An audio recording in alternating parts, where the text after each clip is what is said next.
नरेंद्र मोदी जी छुई मुई बन जाते हैं। हाय हाय हाय, मुझे किसी ने ये कह दिया, मैं किसी को मुंह कैसे दिखाऊं। बीजेपी का जो आक्रोश है वो नकली है, वो फेक है और वो फर्जी है। बीजेपी का आक्रोश इसलिए नकली है क्योंकि माननीय कांग्रेस अध्यक्ष जी दलित समुदाय से आते हैं और पता नहीं क्यों वो बीजेपी को बर्दाश्त ही नहीं है। वो बेचारे पचा ही नहीं पा रहे हैं कि एक व्यक्ति जो दलित समुदाय से आता है आज राजनीति के शिखर पर अपने दम पर, अपनी मेहनत, अपनी निष्ठा पर पहुंचा है। अगर वो एक महंगा मफलर पहन लेते, उस पर भी बीजेपी तीखा टिप्पणी करती है। ये बीजेपी की असलियत है। उनको ये भी नहीं पचा पाते कि एक दलित समुदाय का व्यक्ति, उसके बच्चे पढ़ लिख गए, आज जीवन में आगे बढ़े, उन्होंने अपने पिता को एक मफलर गिफ्ट किया। आपका सारा का सारा महकमा ऐसे मफलर पहन रहा है, लेकिन खड़गे जी पहन लेते हैं, उस पर भी वो दिक्कत करते हैं। खड़गे जी ने बिल्कुल स्पष्टीकरण दिया है, बिल्कुल साफ किया है। उनका आशय ये बिल्कुल सही था कहना कि नरेंद्र मोदी और उनकी सरकार देश में आतंक, संशय और भय का माहौल फैला रहे हैं। आज ईडी, आज सीबीआई, आज इनकम टैक्स से विपक्ष को डराया धमकाया जाता है। आपके खुद के मुख्यमंत्री को चुनाव के दौरान जेल में डाल दिया गया। चुनी हुई सरकार को प्रताड़ित किया जाता है, चुनी हुई सरकार को गिराने का काम किया जाता है। ये प्रताड़ित करना, ये आतंकित करना, ये भयभीत करना है कि नहीं है? और बजाय इस पर विचार करने के नरेंद्र मोदी जी छुई मुई बन जाते हैं। हाय हाय हाय, मुझे किसी ने ये कह दिया, मैं किसी को मुंह कैसे दिखाऊं। अरे आप 12 साल से मुख्यमंत्री हैं, आपकी विफलताओं का पुलिंदा इतना बड़ा है कि आपको आईना दिखाया जाएगा। और नरेंद्र मोदी जी रोने लगते हैं। और जब उनके लोग चुनाव आयोग जाते तो चुनाव आयोग बिना पलक झपकाए तुरंत नोटिस इशू करता है, कहता है 24 घंटे में जवाब दीजिए। तो यही चुनाव आयोग और यही ज्ञानेश गुप्ता से मुझे पूछना है कि जब प्रधानमंत्री मंच से मुजरा, मंगलसूत्र जैसी वाहियात बातें करते हैं, जब वो झारखंड में आकर इतनी गंदी बात करते हैं कि आपकी बेटियों को ले जाएंगे, वो क्या कहना चाह रहे थे? इतनी बेहुदी बात प्रधानमंत्री करते हैं। जब वो कहते हैं आपकी भैंस को कोई चुरा लेगा, ये बेसिर पैर की बात है, तब आप क्या कान में रुई डाल लेते हैं? क्या आप आंखों पर पट्टी बांध लेते हैं जब आचार संहिता का उल्लंघन करते हुए प्रधानमंत्री सरकारी तंत्र का दुरुपयोग करते हैं, दूरदर्शन पर आकर देश के नाम संदेश देते हैं जो अब मोदी दर्शन बन चुका है, और सिर्फ विपक्ष को गरियाते हैं? तो जिस तरह से संस्थाओं पर कब्जा करके, चाहे वो चुनाव आयोग हो, चाहे तमाम एजेंसीज हो, जिस तरह से आतंक और भय का माहौल इस देश में फैलाया जा रहा है, आप आज सवाल पूछ लीजिए सरकार से तीखे। आपके घर अगर पुलिस ना आ जाए, आपके हैंडल अगर ना रोक दिए जाए, आपके खिलाफ इनकम टैक्स का केस ना खोल दिया जाए, तो आप बताइएगा। ये असलियत है, ये इस देश में हो रहा है। और बंगाल में जहां तक बात है, बंगाल की ना संस्कृति समझते हैं, ना बंगाल का इतिहास समझते हैं। आए तो थे मुख्यमंत्री जी यूपी के, वहां पर क्या कह रहे हैं? स्वामी विवेकानंद ने कहा, तुम मुझे खून दो, मैं तुम्हें आजादी दूंगा। ये बात नेताजी सुभाष चंद्र बोस ने 1944 में कही थी, आजाद हिंद फौज की रैली में कही थी, रंगून में कही थी। और स्वामी विवेकानंद का दुर्भाग्यवश निधन 1902 में हो गया था। ये तो बंगाल की उनकी समझ है। वहां पर जाकर मछली खाने का कंपटीशन की बात कर रहे हैं, हम 1 किलो मांस ज्यादा खा लेंगे, और उत्तर प्रदेश में लोगों को पीट रहे हैं नॉनवेज खाने के लिए। ये कौन सी नीति है? एक जगह लोगों को मार डालते हैं खाने की चॉइस पर, दूसरी जगह जाकर उसका प्रचार करते हैं। तो आपको क्या लगता है बंगाल ये सब समझता नहीं? ये सब समझता है। एक बहुत बड़ा कदम उठाया जा रहा है, और ये कदम है एक महिला नीति बनाने के लिए, जिससे ग्रामीण क्षेत्र की महिलाओं का सशक्तिकरण हो सके। और इसीलिए ये जरूरी है कि इस पर विविध चर्चा हो, इसीलिए जरूरी है कि इनके जिन पहलुओं पर चर्चा हो रही है, और यहाँ पर तमाम जगहों से एक्सपर्ट्स बुलाए गए हैं, एक्सपर्ट महिलाएं बुलाई गई हैं। ये दीपिका पांडे सिंह जी का मंत्रालय अपने तत्वावधान में कर रहा है, रूरल डेवलपमेंट मंत्रालय। और मुझे लगता है कि हर जगह का महिला सशक्तिकरण का जो मॉडल है वो अलग होगा। जो शहरी महिला सशक्तिकरण है उसका मॉडल, और जो झारखंड की ग्रामीण महिला का सशक्तिकरण है उसका मॉडल अलग होगा। और उसी के लिए सार्थक चर्चा हम सब लोग यहाँ पर कर रहे हैं। कैसे एक नीति बनाई जाए, कैसे वो कल्चरली रूटेड रहे, लेकिन महिलाओं के लिए एक एजेंसी, एक एक्सेस और रिप्रेजेंटेशन का काम करे। तमाम कम्युनिटी लीडर्स, और मुझे ऐसा लगता है झारखंड जैसी स्टेट्स जहां पर ट्राइबल पॉपुलेशन ज्यादा है, इस बात का फक्र है, इस बात का गर्व है कि यहाँ पर तमाम कम्युनिटी रिप्रेजेंटेशन है, महिलाएं कम्युनिटी लीडर्स हैं। और असलियत यह है कि महिलाएं, आशा बहुएं हो गई, आंगनवाड़ी महिलाएं हो गई, ये अग्रिम पंक्ति की योद्धाएं हैं। और मेरा अपना मानना है कि इस नीति में कहीं ना कहीं उनके सशक्तिकरण के लिए सरकार को एक साइलेंट एनेबलर बनना पड़ेगा, एक खाका, एक मसौदा तैयार करना होगा, और फिर महिलाएं अपने हिसाब से उसको भरे।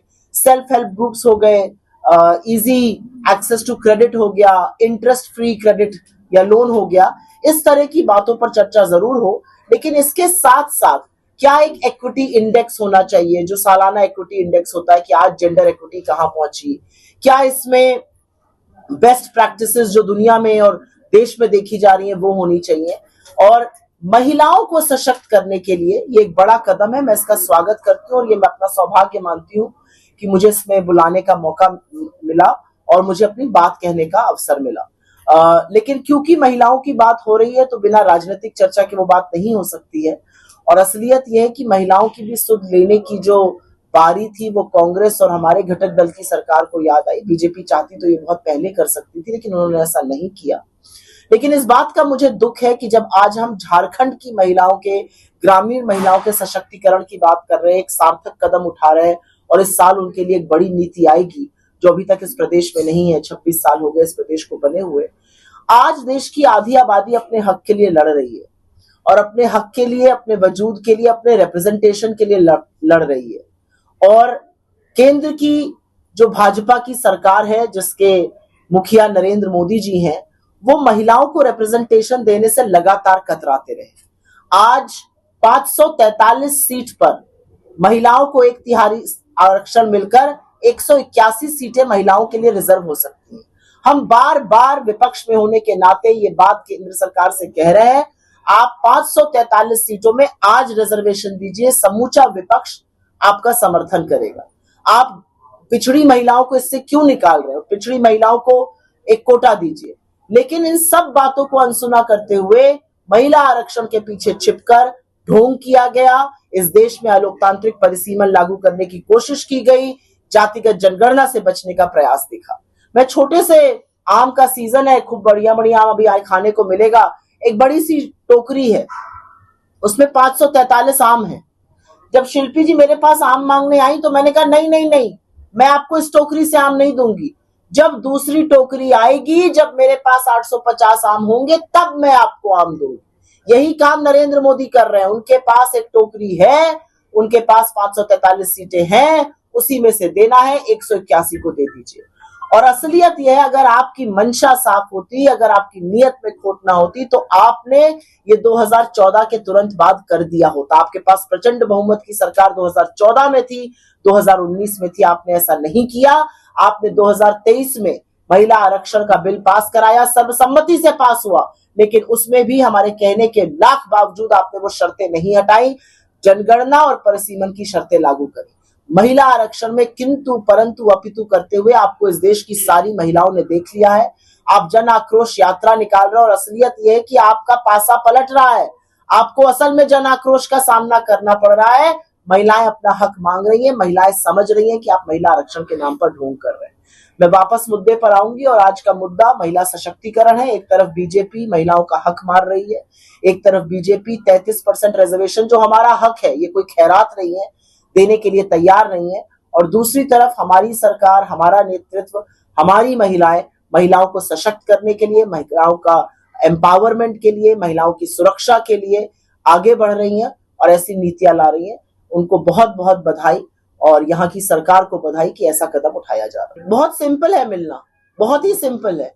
आप तेलंगाना का और बिहार का कास्ट सर्वे उठाकर देख लीजिए और उस कास्ट सर्वे से साफ हो गया है, दोनों ही राज्यों में लगभग एक फिगर आ रहा है।